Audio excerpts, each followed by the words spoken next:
आपल्याला माहिती नाहीये तोपर्यंत आपल्याला दिसत नाही.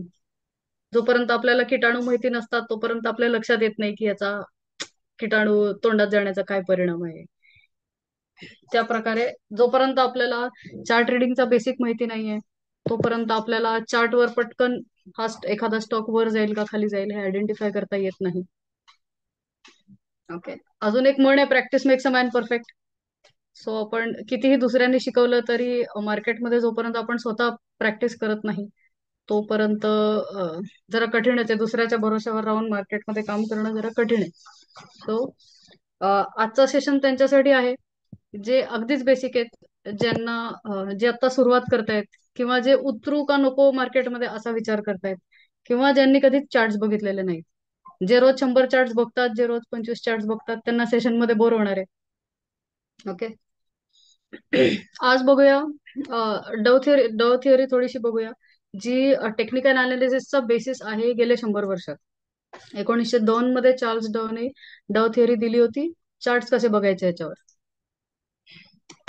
मग चार्ट बघून 5 सेकंदात वर जातोय का खाली जातोय हे कसं आयडेंटिफाय करायचं हे बघूया आणि 10 चार्ट्स बघूया आणि त्याच्यावर प्रॅक्टिस करूया. वर जातोय का खाली जातोय? जिना वर जातोय का वर खाली जातोय. जातोय? वर जातोय. सुपर. 5 सेकंदात वर जातोय का खाली जातोय? खाली जातो. खाली येतोय. Fantastic. आणि हा जेव्हा चार्ट आपल्या समोर येतो तेव्हा या जिन्यासारखा येतो. हा. कुठेतरी वर जायला लागतंय, कुठेतरी खाली जायला लागतंय. हो ना. सो अशा कॉम्प्लिकेटेड सिच्युएशन मध्ये सुद्धा आपण जर चढत असलो हा जिना किंवा उतरत असलो तर एका वेळी चढू शकतो किंवा उतरू शकतो, एका वेळी दोन्ही करू शकत नाही. आपण आज आयडेंटिफाय करूया की शोधूया की आपल्याला चार्ट बघितल्या बघितल्या कसं लक्षात येईल की हा स्टॉक वर जातोय का खाली जातोय आणि मी एक्झिट करायचा का मी एंट्री करायची का मी होल्ड करायचा. ओके. सो आज आपण फक्त वीकली चार्ट आणि लाईन चार्ट बघणार आहोत. कॅन्डलस्टिक पॅटर्न वगैरेच्या डिटेलमध्ये आता घुसत नाही. चार्ल्स डाऊनी 1902 मध्ये डाव थिअरी दिली होती आणि त्याचं असं म्हणणं आहे की कोणताही स्टॉक वर जाताना किंवा खाली जाताना स्ट्रेट लाईन मध्ये जात नाही. एक पीक बनवतो, एक ट्रफ बनवतो. ट्रफ म्हणजे एक बेस बनवतो आणि एक पीक बनवतो, ज्याला आपण हाय आणि लो असं म्हणू शकतो. सो वर जाताना स्टॉक हायर हाय आणि हायर लो बनवत जातो आणि खाली जाताना लोअर हाय आणि लोअर लो बनवत जातो, एकदम जिन्यासारखा. हा चार्ट माझ्या मते आत्ता जो जिन्याचा साइड व्ह्यू आपण बघितला त्याच्यासारखा क्लिअर आपल्याला दिसायला पाहिजे. बर. डावचं असं म्हणणं आहे की मी त्या स्टॉकच्या फंडामेंटल्स मध्ये पडायचं किंवा त्याचा अभ्यास करायचा त्याची मुळात फार गरज नाहीये. कारण आपण रिटेलर जो आहे स्पेशली तर त्याला टॉप आणि बॉटम पकडता येत नाही. टॉप आणि बॉटम फॉर्मेशन करणारे जे लोक असतात, बॉटमवर विकत घेणारे जे लोक असतात किंवा टॉपवर विकणारे जे लोक असतात त्यांना ऑलरेडी माहिती असतं की या स्टॉकमध्ये काय चालू आहे, या कंपनीत काय चालू आहे. आणि आपण रिटेलर म्हणजे माझ्या मते जो कोण दिवसाला 1 कोटीपेक्षा कमी प्रॉफिट कमवतोय स्टॉक मार्केटमध्ये तो छोटा मासा आहे. कारण अनेक लोक आहेत जे दिवसाला 1 कोटीपेक्षा जास्त स्टॉक मार्केटमध्ये कमवतात. सो आपण स्वतःला छोटा मासा समजायचं आणि ज्या दिशेला नदी चालली आहे त्या दिशेला पोहोच जायचं जास्त प्रॉफिट करण्यासाठी. Okay. So market discount everything म्हणजे मार्केटला ऑलरेडी सगळं माहिती आहे आणि त्या माहितीवरतीच प्रायमरी किंवा सेकंडरी ट्रेंड किंवा ट्रेंड्स बनत आहेत. आता यांनी स्टॉकच्या मुवमेंटला 3 ट्रेंड्स मध्ये डिवाइड केलंय. एक प्रायमरी ट्रेंड जो 1 वर्ष 2 वर्ष कधी कधी 10 वर्ष पण चालतो. एक सेकंडरी ट्रेंड जो एक छोटा पुलबॅक आहे. युजली विकलीवरती हा पुलबॅक खूप छान पद्धतीने दिसतो. आणि एक मायनर ट्रेंड जो इंट्राडे मुवमेंट किंवा एकदम शॉर्टर टाइम फ्रेम वरती अर्धा तासावरती 2 तासावरती आपण जी मुवमेंट बघतो तो मायनर ट्रेंड. न्यूज कधी कधी सेकंडरी ट्रेंड बदलते पण युजली प्रायमरी ट्रेंड बदलण्याचं काम न्यूज कमी वेळा करते, पण सेकंडरी ट्रेंड बदलण्याचं काम न्यूज करत असते, आपण टीव्हीवर जी बघत असतो. आणि त्याचं असं म्हणणं आहे की जर मार्केट वर जात आहे असं आपण म्हणतोय किंवा एखादा सेक्टर वर जातोय असं आपण म्हणतोय, तर त्याच्याशी संबंधित सगळ्याच गोष्टी वर जायला पाहिजे. म्हणजे असं नाही व्हायला पाहिजे की निफ्टी 50 वर जाते आणि निफ्टी 500 खाली पडतंय. याचा अर्थ काही काही लिमिटेड अमाऊंट ऑफ स्टॉक्स ना घेऊन ऑपरेट केलं जात आहे असं आपल्याला दिसतं. त्याचे पण दोन चार्ट्स आपण बघूया. आणि व्हॉल्यूम ज्या बाजूला ट्रेंड आहे त्या बाजूला व्हॉल्यूम जास्त पाहिजे, ऑपोजिट डायरेक्शनला येताना व्हॉल्यूम कमी पाहिजे. हा माझा मिस झालाय, आपण क्वेश्चन आन्सर मध्ये घेऊया. हम्म, आणि ट्रेंड जेव्हा आपण एखाद्या स्टॉकला अप ट्रेंड मुळे घेतो तेव्हा आपण अज्युम करायला पाहिजे की हा ट्रेंड फॉर एव्हर चालणार आहे. कधीपर्यंत चालणार आहे? जोपर्यंत रिव्हर्सल क्लिअर होत नाही. म्हणजे एखादा स्टॉक जर हायर हाय बनवत आहे तर तो हायर लोच बनवत राहील. जो असं आपण अज्युम करायचं आणि त्या बेसिसवर ट्रेड करायचं. जेव्हा तो लोअर हाय आणि लोअर लो बनवतो किंवा जो हायेस्ट लो आहे तो जेव्हा तो स्टॉक तोडतो तेव्हा आपण अज्युम करायचं की ट्रेंड बदलला आणि आपली पण दिशा बदलायची आणि त्या हिशोबाने ट्रेड करायचं. प्रायमरी ट्रेंड 1 वर्षापर्यंत, 1 वर्ष किंवा 1 वर्षापेक्षा जास्त युजली चालतो. हा बुल ट्रेंड असू शकतो, बेअर असू शकतो. सेकंडरी मध्ये बुल मार्केट असलं तर सेकंडरी ट्रेंड मध्ये करेक्शन होतं, किंवा बेअर मार्केट असलं तर सेकंडरी ट्रेंड मध्ये रॅली होते. प्रायमरी ट्रेंडच्या डायरेक्शन मध्ये व्हॉल्यूम जास्त असतो, सेकंडरी ट्रेंडच्या डायरेक्शन मध्ये व्हॉल्यूम कमी असतो. आणि मायनर तर short term daily intraday fluctuations minor trend वर ट्रेड आपण जो घेतो तो सेकंडरी किंवा मायनर ट्रेड वर घेतो. सो जर मी बुलिश ट्रेड घेतेय, जर मी बाय करतेय तर प्रायमरी ट्रेंड आयडियली अप असायला पाहिजे, प्रायमरी ट्रेंड बुलिश असायला पाहिजे. एखाद्या बेरिश असलेल्या स्टॉक मध्ये मी बाय करणं, प्रायमरी ट्रेंडच्या अगेन्स्ट मी बाय केलं तर तेवढी मूव्ह मिळत नाही, तेवढा प्रॉफिट मिळत नाही. स्पेशली इक्विटीवाल्या ट्रेडरला, जे 1-2 दिवस घेऊन सोडून टाकणारे असतात त्यांना मे बी मिळतही असेल, पण तोच profit if I buy in the direction of primary market, my profit will be more, it will always be more. Identify the primary trend. जिना वर जातोय का खाली जातोय? वर. वर जातोय. मोस्टली. ओके, हा निफ्टीचा चार्ट आहे 20 वर्षाचा, 18 वर्षाचा. सो निफ्टी चा बेसिक असं आहे की Nifty is made to go up, it is design to go up. जो जो निफ्टी 50 पैकी जो स्टॉक परफॉर्म करत नाही त्याला दर 6 महिन्यांनी हकलून देतात, आणि जो परफॉर्म करत असतो त्याला आत घेतात. अनेक स्टॉक्सला हकलून दिलेलं आहे, येस बँकला हकलून दिलंय, वोखाडला हकलून दिलंय, अनेक स्टॉक्सना बाहेर काढतात आणि परफॉर्मिंग स्टॉक्सना आत घेतात. सो जेव्हा आपण एका वर्गामध्ये असं करतो की ज्या मुलांना सगळ्यात कमी मार्क आलेत त्या एका मुलाला दरवर्षी बाहेर काढून टाकायचं आणि नवीन मुलाला आत घ्यायचं जो दुसऱ्या वर्गामध्ये चांगले मार्क मिळवतो, तर ओव्हरऑल मार्क त्या वर्गाचे वाढायला पाहिजेत. सो तसंच आपण निफ्टीमध्ये करतो. So it is basically made to go up. तर हा प्रायमरी ट्रेंड जरी अप दिसत असला तर इथे मध्ये मध्ये आपल्याला 2008 टू 2009 किंवा इथे 2011 च्या एंड पासून 12 पर्यंत असे सेकंडरी ट्रेंड पण आता इथे आपल्याला माहिती आहे सेकंडरी ट्रेंड काय आहे. सो इथे पटकन आयडेंटिफाय व्हायला लागलेत आपल्याला सेकंडरी ट्रेंड. प्रायमरी ट्रेंड जरी अप असला तरी आपण पेशंटली हा सेकंडरी ट्रेंड संपायची वाट बघू शकतो.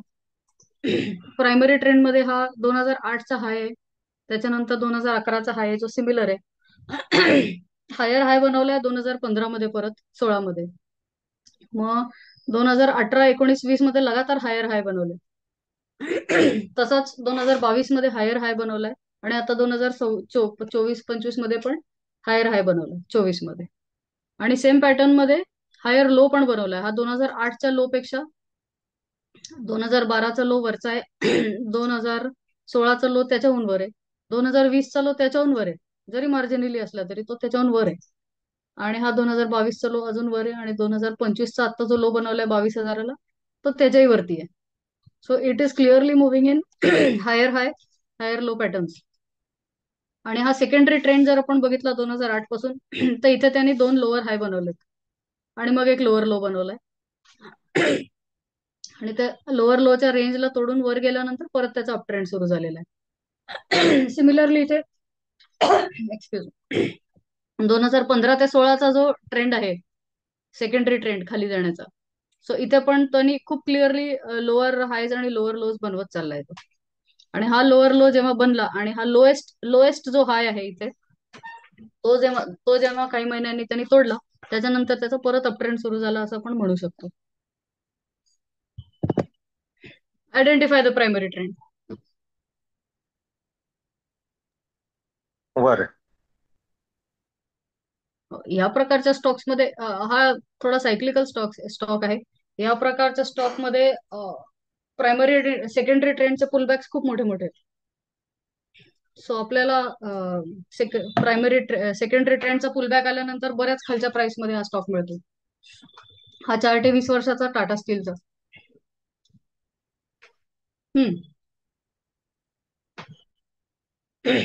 प्रायमरी ट्रेंड आपण कधी बदलला, कधीपासून कधी बदलला हे याच्यात आयडेंटिफाय करू शकतो. 2002 पासून लगातार याचा 2015 पर्यंत अपट्रेंड आहे प्रायमरी ट्रेंड. मग इथे 2015 मध्ये 2 लो बनलेले दिसत आहेत, सिमिलर लो, आणि ते तोडल्यानंतर आपण म्हणू शकतो की ह्याचा ह्याचा प्रायमरी ट्रेंड चेंज झाला आणि आता तो डाऊनवर्ड आहे. परत प्रायमरी ट्रेंडचा हा जो हाय आहे 800च्या आसपास, लास्ट लोअर हाय, हा तोडल्यानंतर त्यांनी हा हा तोडून वर गेला आणि त्यांनी इथे हायर लो बनवला. Again it's primary trend has change and it has lasted for 1.5 year. Again हा जो हायएस्ट लो आहे हा तोडल्यानंतर प्रायमरी ट्रेंड चेंज झालेला आहे. सो या चार्टवर त्याचा प्रायमरी ट्रेंड 4-5 वेळा चेंज झालेला आहे. आणि हा विकली आहे, म्हणजे कधी हा 10 वर्षांनी पण चेंज होतो, कधी हा 2-3 वर्षांनी पण चेंज होतो. सो आपण जर या प्रकारचे स्टॉक पोर्टफोलिओ मध्ये ठेवून टाकले तर 2015 पासून 2025 पर्यंत मला 0% रिटर्न मिळतो, तसं बघायला गेलं तर. पण जर मी हा स्टॉक एक्झिट मारला करेक्ट वेळेला, जरी विकलीवर असला, जरी इन्व्हेस्टमेंट स्टॉक असला, तरी 10 वर्ष झिरो रिटर्न करण्यापेक्षा इथे लॉंग टर्म कॅपिटल गेन्स 10% भरून एक्झिट मारलेलं परवडतं आपल्याला. when its primary trend has changed on weekly or monthly charts. So we have waited for quite a long time before exiting. असं नाहीये की मी आज चार्ट बघितला आणि सडनली हे झालं, सडनली एक्झिटचं डिसिजन घेऊन इम्पल्सिव्ह डिसिजन घेतलेला. इथे लो तोडण्यासाठी आपण बरेच महिने, बरेच आठवडे वाट बघितलेली आहे. ऑलमोस्ट 1 वर्ष वाट बघितली आहे इथे की तो त्या हायच्या वर टिकेल, आणि त्या 1 वर्षात सुद्धा याचा रिटर्न झिरोच असणार. So it is better to exit when it gives reversal signals. अजून एक चार्ट.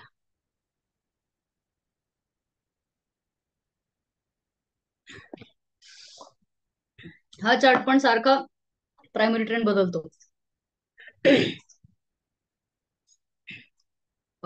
2013 पासून 15 पर्यंत यांनी 13 पासून रादर हा 13 पासून 15 पर्यंत अपस्विंग दिलाय.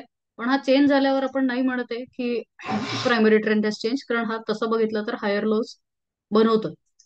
त्या हायर लोला त्यांनी डबल बॉटम सारखं फॉर्मेशन, म्हणजे दोनदा याच प्राइस पॉइंटला बाईंग घेऊन परत वर गेलाय.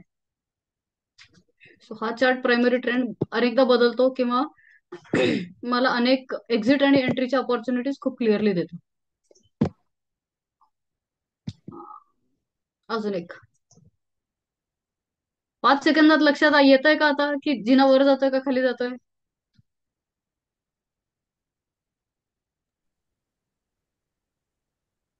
सगळे गुड.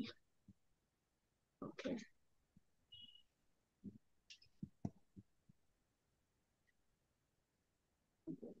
काही काही स्टॉक्स ना खूप clearly primary trend secondary trend identify करत नाहीत, एकाच रेंजमध्ये फिरत असतात. ते आपण थोड्या वेळाने बघू. सो जेव्हा मी इक्विटीची पोझिशन घेते, जेव्हा मी स्विंग ट्रेडिंग करते, सो मला सगळ्यात पहिले बघायला पाहिजे की स्टॉकचा प्रायमरी ट्रेंड काय आहे. तर या स्टॉकमध्ये जेव्हा प्रायमरी ट्रेंड असा खाली आहे तेव्हा पुलबॅक्स बघा. त्या मनाने वर जाताना मला पुलबॅक छोटा मिळतो आणि वर जाण्याचा स्कोप जास्ती असतो. ओके. सो प्रायमरी ट्रेंडचे 3 फेजेस आहेत.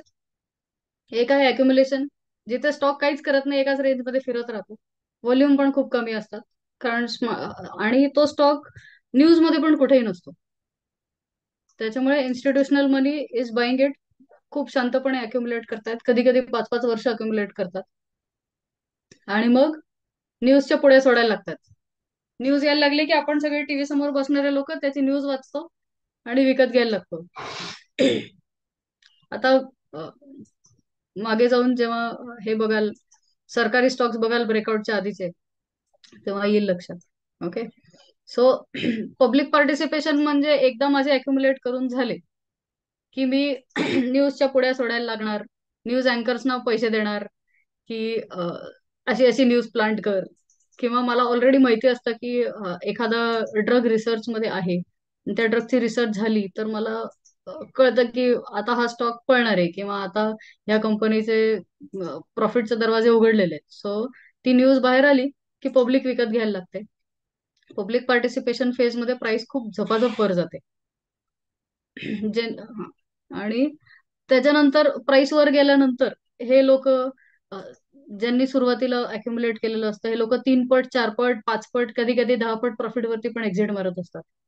सो त्यावेळेला न्यूज अशी येते की big institution is exiting in 18% below, 18% below market price किंवा 10% बिलो मार्केट प्राइस. सो आणि इन्व्हेस्टर पण पॅनिक होतो किंवा छोटा पुलबॅक येतो 10%चा, तर लोकांना वाटतं अरे हा स्टॉक वर पळतोय, सो आपण हा अक्युमुलेट करायला पाहिजे ऍट दिस प्राइस. ओके. आणि what is actually happening is smart money exit. Smart money एक्झिटिंगचे 2 साईन आहेत. एक म्हणजे जे मोठे इन्व्हेस्टर असतात किंवा जे अँकर इन्व्हेस्टर असतात ते एक्झिट मारत असतात. दुसरं, प्रोमोटर पण थोड्या थोड्या क्वांटिटीत एक्झिट मारत असतो, कारण प्रोमोटरला यातून माहिती असतं की ह्या valuation. Smart money is exiting, retailer को माल चिपका के सब लोग भाग जाते हैं. आणि मग रिटेलरचे स्टॉप लॉस हिट व्हायला लागतात किंवा रिटेलर, जो ट्रेडर असतो, स्विंग ट्रेडर असतो, तो लॉंग टर्म ट्रेडर होतो. कारण स्टॉक डाऊन ट्रेंड मध्ये गेलेला आहे, तो 5-5 वर्ष, 8-8 वर्ष त्या स्टॉकला होल्ड करतो. किंवा भयंकर मंदी आल्यानंतर शेवटी वैतागून मी 3 वर्ष होल्ड केलाय म्हणून तो स्टॉक विकून टाकतो. आणि जेव्हा तो स्टॉक विकून टाकतो तेव्हा स्मार्ट मनी बसलेलाच आहे, ज्यांनी 10 पट वरती प्रॉफिट केलेले ते बसलेलेच आहेत खाली परत तुमच्याकडे विकत घ्यायला. ट्रेंड कंटिन्युएशन बोललोय आधी की प्रत्येक जो हाय आहे तो आधीच्या हायच्या वर असायला पाहिजे अप ट्रेंड मध्ये, आणि प्रत्येक जो लो आहे तो आधीच्या हायपेक्षा वर असायला पाहिजे.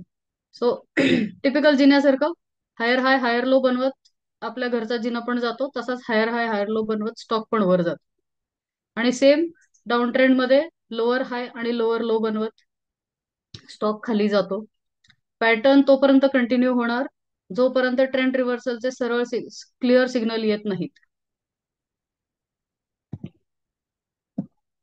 आता याच्यात प्रायमरी आणि सेकंडरी ट्रेंड दोन्ही दिसत आहेत. प्रायमरी ट्रेंड ह्याचा क्लिअरली अप आहे, पण आता हा पीक बघा, 2022चा पीक बघा. 2022च्या पीक वरनं हा 25% खाली आलेला आहे स्टॉक. एखादा स्टॉक 25% खाली आला की जर मी वर घेतलेला असला तर मला असं वाटतं की हा खूप खाली आला, मी हा लॉस बुक करू का नको करू. So at that point of time आपण विकली चार्ट लावले की आपल्याला लक्षात येतं की हा हायर हाय हायर लो बनवतोय. किंवा इथे सुद्धा त्यांनी जर 2दा सपोर्ट घेतलेला आहे 2500ला, सो इथे पण तो ऑलमोस्ट 3400 वरनं 2500 पर्यंत आलेला आहे खाली. But on the primary trend it is still making higher high higher lows. थोडंसं प्रॅक्टिस जास्त लागते कारण याला खूप ट्रिकी आहे. मी इथे पण म्हणू शकते की अरे यांनी लोअर हाय बनवलाय, इथे यांनी लोअर हाय बनवलाय, इथे अजून एक लोअर हाय बनवलाय, इथे अजून एक लोअर हाय बनवलाय आणि बरोबर मी ते एक्झिट मारणार. सो आपला टाइम फ्रेम बघून, आपल्या इन्व्हेस्टमेंटचा टाइम फ्रेम बघून त्या हिशोबाने स्टॉक कशावर बघायचा, विकलीवर बघायचा का डेलीवर बघायचा, ते बघून आपण आपला ट्रेंड ठरवायचा की हा हायर हाय बनवतोय का हायर लो बनवतोय का लोअर हाय बनवतोय. दीप्ती, जरा हे वीकलीच्या ऐवजी डेली घेऊन जरा परत सांग ना. हो दाखवते, डेलीचं पण एक्झाम्पल दाखवते. हा. डेली बेसिकली सेकंडरी ट्रेंडसाठी असतं, त्याच्यामुळे मी आता डेली घेतलेला नाही. हा बालाजी अमाइन्सचा चार्ट आहे. क्लिअरली इथे अप ट्रेंड मध्ये clearly higher high higher low बनवत होता. इथे लोअर हाय बनवत खाली गेलेला आहे, परत ते ब्रेक करून हायर हाय बनवत वर गेलेला आहे. सो आता हा स्टॉक दुप्पट झाला, त्याच्यामुळे मी होल्ड करू का, याचं उत्तर बालाजी अमाइन्स आपल्याला देते की मी जर डाउ थिअरी फॉलो करतेय तर मी फक्त नेक्स्ट जो काय हायर लो बनलेला आहे त्या हायर लोला माझा स्टॉप लॉस ट्रेल करायचा आहे. फक्त मला नेक्स्ट हायर लो वरती लक्ष ठेवायचंय, स्टॉक किती वर गेला त्याच्यावर लक्ष ठेवायचं नाही. हायर लो बनवतोय का एवढंच लक्ष ठेवायचं. आता हा बघा, इथे इथे अक्युमुलेशन झालेलं आहे या एरियामध्ये, आणि इथे पब्लिक पार्टिसिपेशन आल्यावर व्हॉल्युम्स बघा, सगळा माल आपल्याला चिपकवतात. आणि खाली यायला लागल्यावर याच फेजला परत अक्युमुलेशन बघा, इथे अक्युमुलेशन किंवा इथे हा फेज अक्युमुलेशनचा आहे 2011 ते 13-14चा. आणि मग जेव्हा स्टॉक वर जायला लागला तेव्हा व्हॉल्युमचे मोठे मोठे बार यायला लागले. जेव्हा पीक झाली तेव्हा व्हॉल्युमचा पण बार पीकला एकदम. Okay. हा, ऍव्हरेजेस मस्ट कन्फर्म इच अदर. जसं आधी डिस्कस केलं की दोन इंडायसेस आहेत.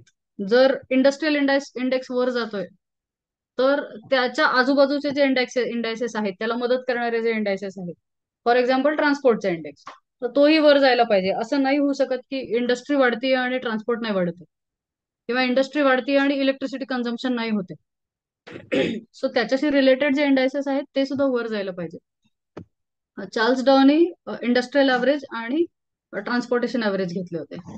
आपल्या मार्केटसाठी आपण निफ्टी 50 आणि निफ्टी 500 ला कम्पेअर करू शकतो. जर आपल्याला महिन्यातनं एकदा वगैरे आपण त्यांचे चार्ट बघू शकतो की काय डायव्हर्जन्स तर नाहीये.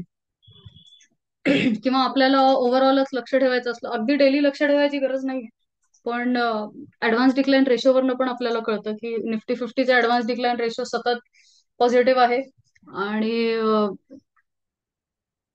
स्मॉल कॅपचा, मिड कॅपचा किंवा निफ्टी 500चे जास्त स्टॉक्स डिक्लाइन होत आहेत रादर दॅन ऍडव्हान्सिंग, म्हणजे वाढण्यापेक्षा डिक्लाइन जास्त होत आहेत. आणि निफ्टीमध्ये उलट आहे, पहिले टॉप 50 स्टॉक्स मध्ये उलट आहे. तर आपल्याला डायव्हर्जन्स त्याच्यात लक्षात येऊ शकतो. एक्झाम्पल, हा निफ्टी 50चा चार्ट आहे ब्लू मध्ये, आणि निफ्टी 500चा चार्ट आहे ऑरेंज मध्ये. कन्सिस्टंटली हे दोन्ही चार्ट एकाच डिरेक्शन मध्ये, दोन्हीची प्रायमरी ट्रेंड सेमच आहे. सो तसं आपलं मार्केट बरंच इन्क्लुसिव्ह चालतंय.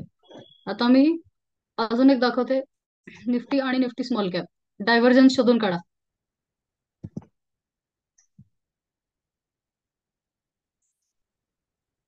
कुठे दिसतो डायव्हर्जन्स, कोणाला दिसतोय का? की निफ्टी एका दिशेला चालली होती आणि स्मॉल स्मॉल कॅप इंडेक्स दुसऱ्या दिशेला चालला होता.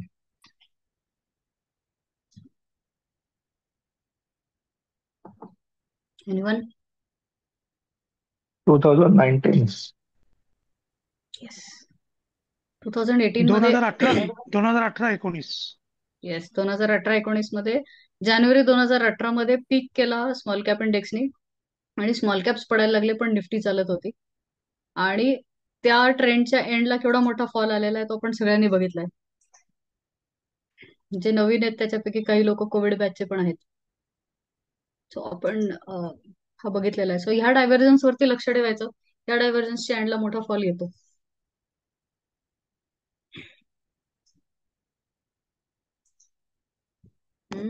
आता सपोर्ट आणि रेजिस्टन्स, जेव्हा आपण पीक आणि ट्रफ बघितले तेव्हा आपण काही ठिकाणी असं बघितलं की सेम प्राइस पॉइंटला दोनदा बाईंग इंटरेस्ट येऊन परत स्टॉक वर गेलाय.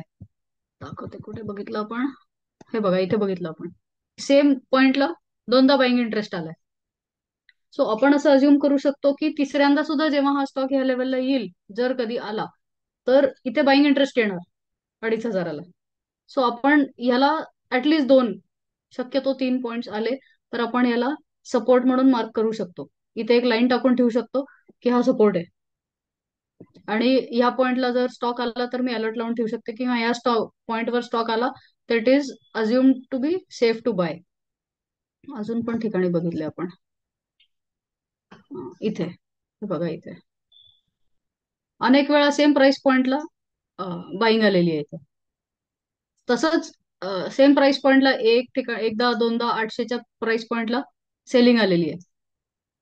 सो इथे एकदा छोटस ट्रेडर्सनी इथे एकदा छोटस प्रॉफिट बुकिंग करणं प्रॉफिटेबल राहतो. सो आपण ह्या प्रकारचे सपोर्ट्स आणि रेजिस्टन्सेस वीकली आणि डेली चार्ट वरती वेगळ्या वेगळ्या कलरच्या लाईननी मार्क करून ठेवू शकतो.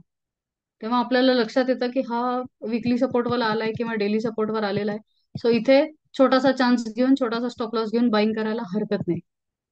आता सेम रेजिस्टन्सला आहे, एकाच प्राइस पॉइंटला मल्टिपल वेळा, प्राइस पॉइंटला अगदी प्राइस पॉइंटला नाही पण एक 2-3-4% रेंजला सेलिंग इंटरेस्ट येतो.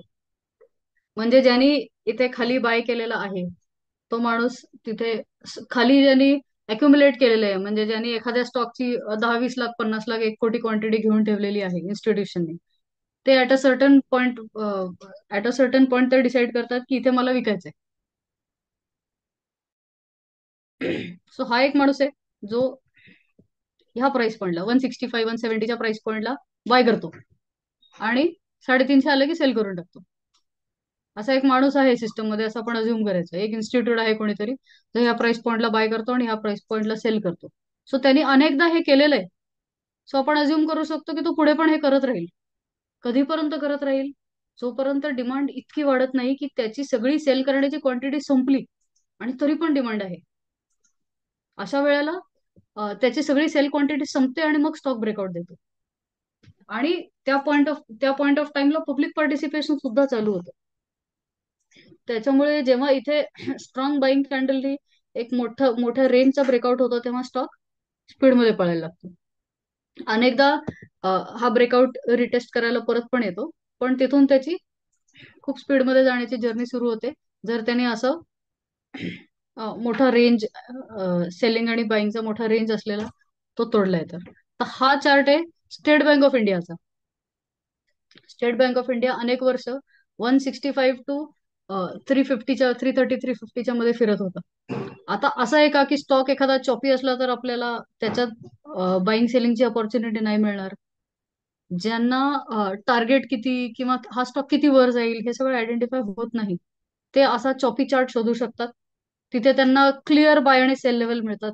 ह्या लेवलला आलं की ऑर्डरच टाकून ठेवायची, या लेवलला आलं की बाय होऊन जातो ऑटोमॅटिक, आणि वरच्या लेवलला आलं की इन्स्टिट्यूटच्या थोडंसं खाली सेल लावून ठेवायचा, तिथे आपला सेल होऊन जातो ऑटोमॅटिकली. आणि हा वीकली चार्ट आहे त्याच्यामुळे अ, आणि वीकली चार्ट वरती यांनी अनेकदा पैसे दुप्पट केलेले आहेत. 165 to 350 is almost double, almost double. So इथे हा पहिला पॉईंट आपण सोडून देऊ, कारण इथे अजून सपोर्ट रेजिस्टन्स आपण मार्कच नाही केलेला. इथे पण अजून आपण मार्क नाही केलेला. इथे आपण सपोर्ट मार्क केलाय सेकंड टाइम, हो ना? सो इथून आपण बाईंग सुरू करू शकतो. इथे बाईंग केली की इथे सेलिंग करायची, परत इथे बाईंग करायची, इथे सेलिंग करायची. बसल्या बसल्या हा स्टॉक तुमचा 70-80% रिटर्न काही आठवड्यामध्ये देतो. फक्त चार्ट रीड करायचा आहे. आणि एसबीआय अशी कंपनी नाही की ज्याच्यामध्ये मी घ्यायला घाबरीन, की काहीतरी आहे कोणता तरी सिंथेटिक्स पॉलिमर्स काहीतरी स्टॉक, मी कधी नावच नाही ऐकलेलं. नाहर पॉलिमर, एव्हरेस्ट कांटो सिलेंडर, अशी नावं आहेत, मी कधी ऐकलेलीच नाहीत. असं नाहीये. एसबीआय सगळ्यांनी ऐकलंय. बऱ्याच लोकांचं एसबीआय मध्ये अकाउंट आहे. एसबीआय तेव्हाच बंद पडेल जेव्हा भारत सरकार बंद पडेल. त्याच्यामुळे या स्टॉकमध्ये कॉन्फिडन्सने आपण बाईंग करू शकतो. आणि आपल्याला स्पेशली जेव्हा दिसत असतो की हा एका रेंजमध्ये खेळतोय. रेंज पण छोटी नाहीये. काही काही स्टॉक्स 10-15%, 25%च्या रेंजमध्ये खेळत असतात डेली वरती बघितलं तर. पण हा वीकली आहे. आरामात वीकली चार्ट बघायला असं पण नाही की दर आठवड्याला जाऊन बसून चार्ट बघावं लागेल. प्रायमरी ट्रेंड आयडेंटिफाय करायला तुम्ही दर महिन्याला सुद्धा याच्यावरती 3 तास 4 तास दिले तर it would be enough to identify primary trends. हा चार्ट आहे रुरल इलेक्ट्रिफिकेशन कॉर्पोरेशनचा. अगेन आरईसी सरकारी कंपनी आहे आणि अनेक वर्ष रेंजमध्ये फिरत होती. सो इथे पण बाईंग ऑपॉर्च्युनिटीज चांगल्या होत्या.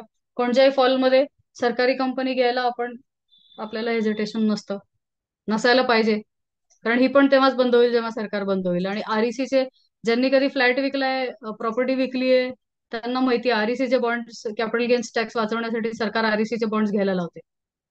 याचा अर्थ आरईसीच्या कामाला पण काही मरण नाही, सरकारचा सपोर्ट आहे. सो बिंदास हा स्टॉक घेऊ शकता. आता हा स्टॉक हा रेंज तोडून खूप वर गेलेला आहे. आता 400-500 ला प्लीज घेऊ नका, चार्ट बघून घ्या. डन. Open to questions. 8-9 मिनिटं राहिलेली आहेत, विचारा. हॅलो, मी नितीन गोखले. आता आरईसीचा चार्ट दाखवला तर त्याच्यात हा, मध्ये एक पीक होतं, तर त्या पीकच्या वेळेला अ, असं कसं समजायचं की ह्याच्यावरनं हा वरती जाणार नाही, तो खालती खालती आला, हे कसं नाही, पीक वरती नाही ओळखता येत. जेव्हा तो हायर लो तोडतो तेव्हाच ओळखता येतं की अरे यांनी हायर लो तोडलाय, त्याच्यामुळे वी नीड टू एक्झिट. तर जेव्हा आपण डाव थिअरीच्या बेसिसवर बाय करतो ना, आता सपोज मी इथे बाय केलंय 2013च्या, मी आरईसीच्या याच्यावर दाखवते. जेव्हा मी इथे बाय केलंय, if I have bought here, okay, हा so I will trail my stop loss to 69. Okay. हा, सो हा 69 उडून जातो, कधी कधी उडून जातो, दरवेळेला चालेलच असं नाही. ओके. सो आणि मग त्यांनी त्यांनी इथे काय केलंय, त्यांनी इथे परत लोअर हाय बनवलाय, ती लोअर लो स्क्रीन बनवलाय. अपडेट नाही होते, स्क्रीन अपडेट नाही होते. ओ स्क्रीन ओ अपडेट मला चार्ट पाहिजे. मला दिसत जस्ट अ नाही. मिनिट, जस्ट अ मिनिट, मी परत शेअर करते. मे बी मी फक्त पीपीटी शेअर केलाय.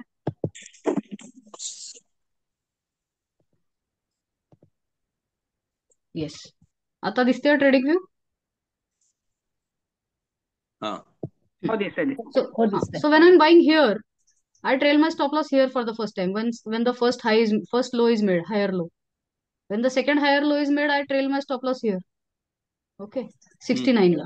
मग तो वर जाऊन 88 पर्यंत जाऊन परत 69 ला येईल. So either I can say, तो इथे माझा स्टॉप लॉस हिट होणार, काही इशू नाही.